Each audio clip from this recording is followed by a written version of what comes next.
Hey, for the next 20 minutes, you'll be listening to an inspiring conversation with our podcast guest. Bonus materials are waiting for you in the link in the YouTube description. Okay, so we're joined by Itamar Blauer, who is the Senior SEO Director at Studio Hawk. And you also do a lot of different stuff as well. So SEO training, speaker, author, you host the SEO Unplugged podcast as well. So welcome, and thank you very much for joining us today. Thank you so much for having me. No worries at all. So I think I'll dive straight in. So in your presentation that you're doing here at the conference, you talk about the traffic illusion, which is basically that, declining website visits don't necessarily equate to declining success. You also talk about how, there's lots of brands out there who have had a declining traffic, but actually their revenue has grown as a result. Maybe because of, Google's AI, dark social, stuff like that. Could you share some maybe surprising real-world examples where brands have successfully navigated this? And, explain to our listeners a little bit more about kind of how this all works and why maybe, less traffic doesn't necessarily need to be a bad thing. Yeah, I mean, the real world examples is sort of all over the place. Like you look at companies' financial, statements, you can see that there's loads of businesses out there, loads of websites who are month or quarter on quarter or year on year, they're growing in terms of their revenue, but also across the board. And this is pretty much in the majority of cases, what we're seeing nowadays is we're seeing traffic decline. We're seeing traffic is no longer something that I think people should seek, if that makes sense. But because of how Google is changing, because of how consumption from a user perspective is changing, and there's so many different platforms and how consumption is all within these sort of like micro moments or micro consumption where they're everywhere at any given time. And there's no real one primary source for people to consume. So that's gonna lead to an erosion of traffic naturally. So less people are gonna maybe end up going on your website, but they'll still be able to do business with you. They'll still be able to pick up the phone, send you an email. They'll still be able to buy your products. If you're on TikTok and you've got TikTok Shop, for example, users are still gonna be able to complete a purchase and sort of be a part of the revenue that you're driving as a business, even though your website is actually seeing traffic numbers go down. So, I think we're seeing that across the board now. Yeah, I find it quite interesting as well because, not necessarily, in Europe, but if you take a look at, for example, like marketing in China, website and SEO, they do it for Baidu and stuff, but it's not the main purchase funnel.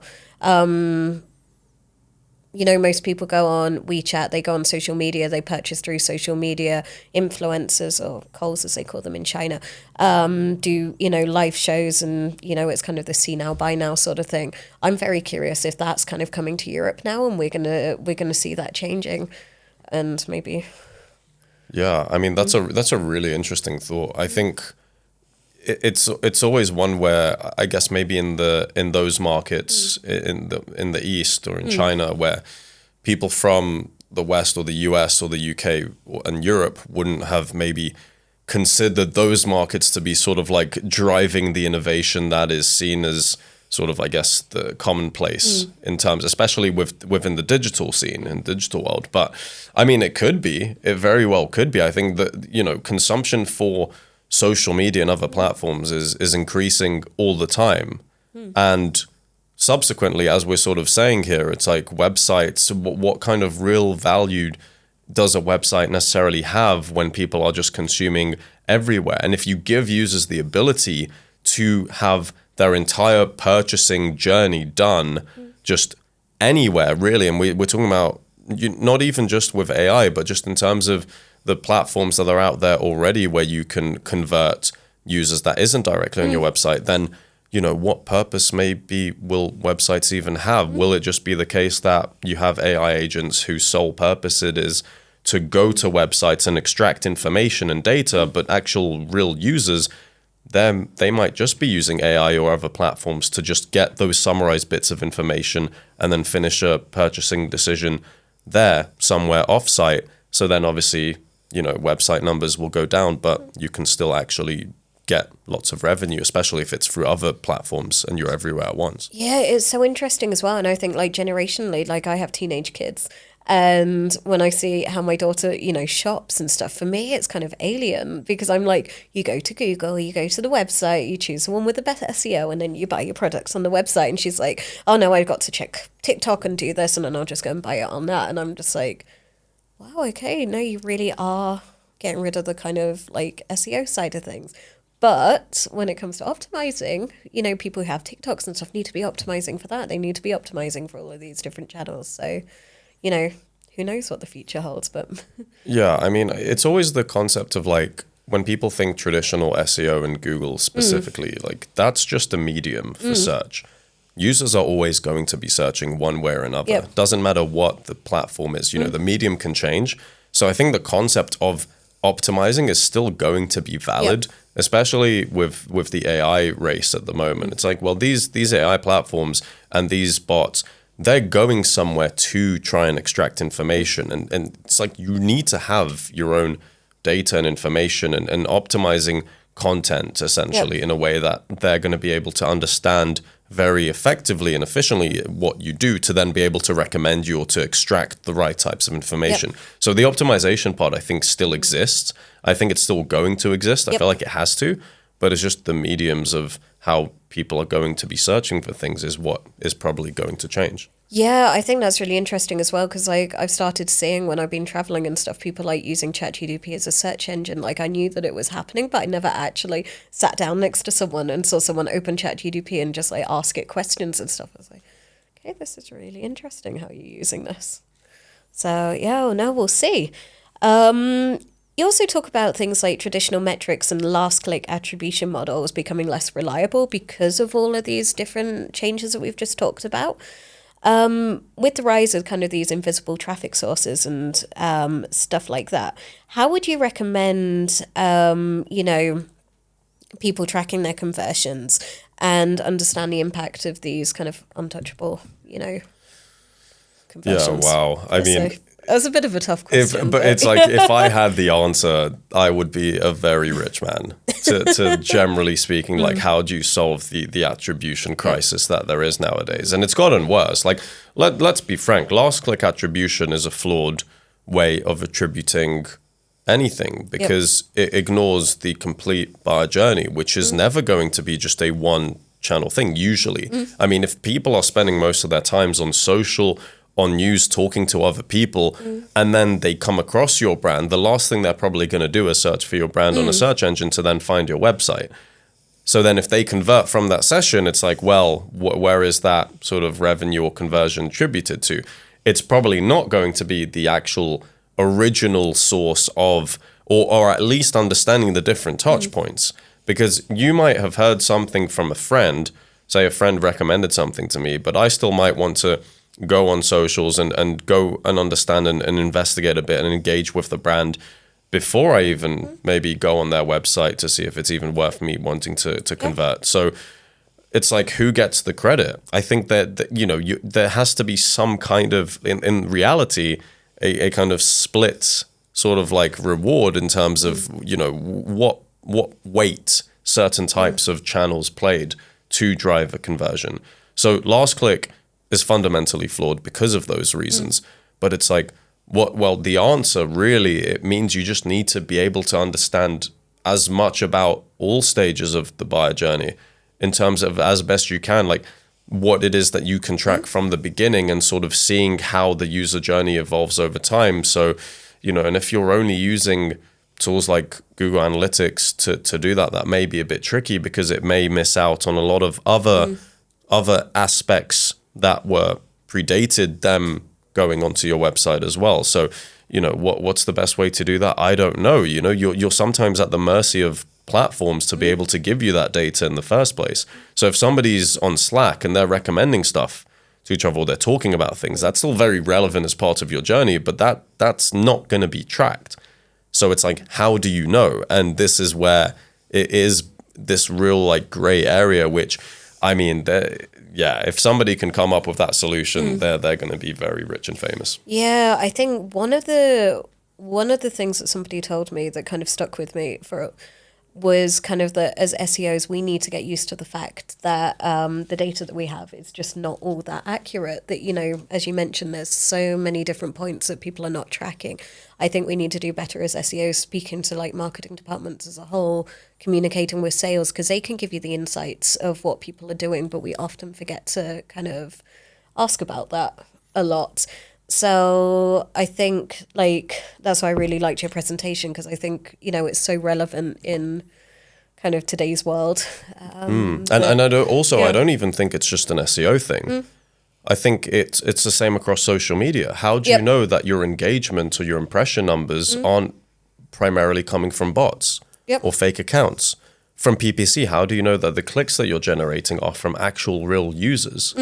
That's also a big consideration as well. So I don't think it's like an SEO specific problem. I think it's a marketing problem where the accuracy of data is going to be put into question all the time. And I think marketers have generally come under the sort of pretense that the data they get is accurate. Whereas I think that really we need to be a lot more critical about how much we trust the data that we get. No, I completely agree with you on that. Like, I think for me, just like working for SEO tools and tech companies and stuff like that was the biggest eye opener, because I used to be guilty of kind of taking it as face value and thinking that it was really accurate. And then when you find out kind of the technology behind it and how some of these things are worked out and what they actually mean, you're like, wow, I can't believe people are basing business decisions on this and stuff like that. So that's a whole completely different topic, and I'm getting distracted. So yeah, we can look into that. But you know, do you have any specific tools or anything that you recommend for people trying to get more information about these more darker sides of the buyer journey? You're halfway through the podcast and still haven't grabbed the bonus content. No, because it's just dark. Yeah. It's like, how are you meant to know? How am I going to know like what type of, you know, interaction or conversation people are having on WhatsApp about my business and my products that, you know, I have no way of attributing. I might be able to, you know, unless the link is sent directly and you're able to maybe get some kind of referral data from your site. But if not, it's like you're going to be then probably going onto search engines or TikTok or social media and then making those searches. But it is dark. I don't know how I have no idea. Yeah, no, it's a bit of a mystery. And as you said, I think if you could solve it, you probably wouldn't be sat here talking to me right now. No, I might. But yeah, well, generally speaking. Nice. Yeah. I appreciate that. And you talk about, you know, you recommend personally, you know, shifting investments towards more high impact channels for long-term ROI. So things like SEO, email marketing, content marketing, online communities, and things like that. For people listening and planning their budget, how do you recommend balancing investment across all of these different types of channels, especially if they have limited resources or are a smaller business? So that's a super, super tricky question. It's a great question. I think it has to, you need to have some kind of benchmark or something to compare to. So in terms of like what investments have you done before within your marketing mix, and trying to see as best as you can, like focusing on revenue as opposed to traffic, for example. It's like, okay, well, how much revenue have these different channels brought in? Obviously, the caveat is it's most likely going to be last click, and that's, again, sort of circling back to what we spoke about, how that might not be accurate, but you need to get some kind of idea. And I think it's also about really understanding your business and what it is that you do and how people see. I think it comes from very traditional marketing principles in terms of doing your market research, audience research, to see like where are the most likely places of people first coming into contact with our brand, or where will they be most likely to be intrigued in what it is that we do. And I think those need to have some kind of investment put towards them. The exact split, I don't know. I think it is a case-by-case basis, but the ideal is to get some kind of balance where you've got loads of different things that you've sort of got in your marketing mix. And because the main thing that I see really is the thing that shocks me. It's like from my experience dealing with businesses that invest into paid ads, for example, or on paid search, they might only allocate 10% of that budget to SEO, for example. And when I look into the actual data in terms of what's actually driven those conversions, sometimes organic takes over the paid side. And it's like, well, if you're investing only 10% of what you invest on paid into a channel that's actually driving more, it's like, and it always seems like there is the hesitancy as well, just generally because of how SEO works, because it is a lot more intangible. It's a lot more harder to measure. But generally, I think you do need to have some kind of nicer balance and at least try that out for a time. And then, at least you've got that data to work with. If you're investing maybe 10% across 10 different channels, then you can maybe get some kind of correlations there to help sort of feed, future investments. But there has to be some kind of balance. I totally agree with you on that one. I've seen that so many times when, the ratio between PPC and SEO has just been so crazily different. It's kind of interesting as well. You mentioned more like traditional marketing stuff, because I've just been having a chat with Victoria Altman now. And again, we went back to the topic of, traditional marketing theories kind of being more relevant than ever, to stand out as something that I believe in as well, especially with the whole consumer psychology side of things. So interesting that it's coming up again. So maybe we're seeing a theme here.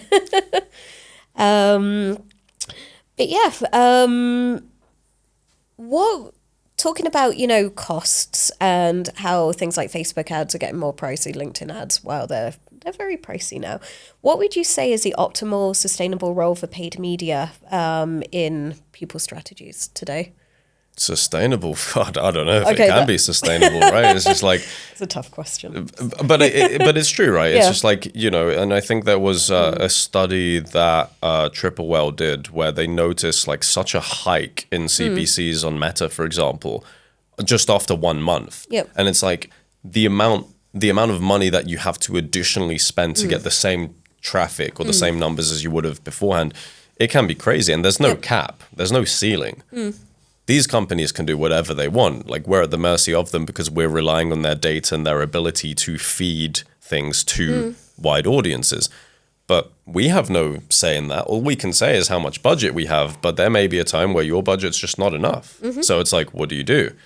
So can it be sustainable? I have no idea. I mean, can it really in theory and practically? Who knows? Honestly, I'm not really sure on that one, because I know that, people put in their budgets, they spend as much money as they possibly can, and then they want more, and then you have to add in more money. So, like, is that really sustainable that you have to keep throwing money into it? Maybe, no. Sounds like gambling to me, but hey-ho, I won't get into the paid side anymore. No, we can move back to SEO. You also talk about, moving away from vanity metrics. I absolutely hate vanity metrics, so don't get me started on them. Things like impressions or likes, and looking at things like, actual business outcomes like sales and money and things like that. What would be for you kind of 2 to 3 metrics that, every marketing team should be measuring? Yeah, so I think with this one, it's like impressions always strikes me as well, because yes, it can be considered a vanity metric, but I will sort of go back on myself and actually say I think impressions are still quite important. I think engagement is probably less important in the sense of tracking it. If your sole purpose is to track it, as opposed to the role engagement has in driving more impressions. So they're 2 different things. But I think impressions really is still important, because it's just showing touch points in terms of like who's actually come across my content. So I think that's still going to be important. If we take it at the face value that every impression is a human being, let's say, I think that's still important. I think that revenue and sort of bottom line types of conversions are also very important to track. And then it's maybe just sort of bridging that gap between impressions and the bottom line revenue that you're generating is what you need to focus on. But things like your social post likes and like who cares? Like in reality, who cares? Like social media is so flooded nowadays. I don't think people should be sort of like crying about the amount of likes their TikTok got, because people are swiping through and they will have forgotten about it. So I think that the focus should really be on, what kind of touch points are we generating across all the channels that may be relevant. And I think this is where the conversation shifts towards, where should you be? Because historically it's been like, okay, well, you should be where your audience is. But our audience is bloody everywhere now. Even I've got TikTok. I never thought I'd have TikTok. I don't really use it day to day. It was more just to publish and test stuff. But still, there's so many platforms and people are everywhere. So in theory, you have to be everywhere, right? Because if that's where everyone's spending their time and the amount of apps people have on their phones is increasing and all of that sort of stuff, it's like, you know, that's something that you need to consider as well. Definitely. And I think as well, some people think, oh, well, you know, it's not a thing for me because maybe I'm B2B and I shouldn't have TikTok. But the amount of companies that do have it, and you do need to be there, and you do need to be on Instagram, and not just publishing, you know, we have a sale next week or something like that. You know, you do have to do it like people do on TikTok and stuff like that. I see so many businesses forgetting to do that.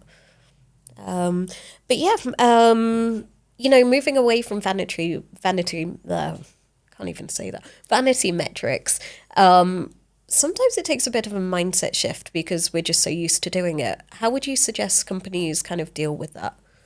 Yeah, and that's a very good question because fundamentally people don't like change. And I think that, you know, people can be quite stubborn in their sort of traditional ways of working and traditional ways of thinking, more importantly. And, you know, all of that just has to come down to, you know, do you want to do what's best for your business?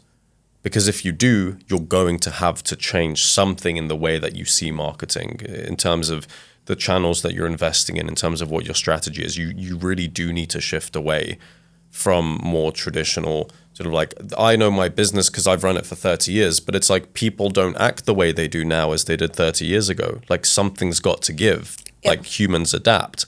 And if you choose willingly not to adapt, then you're the only person to blame. Oh gosh, like I've seen so many case studies of companies in Ireland just going bust because they didn't adapt or they didn't go online or they didn't follow the advice.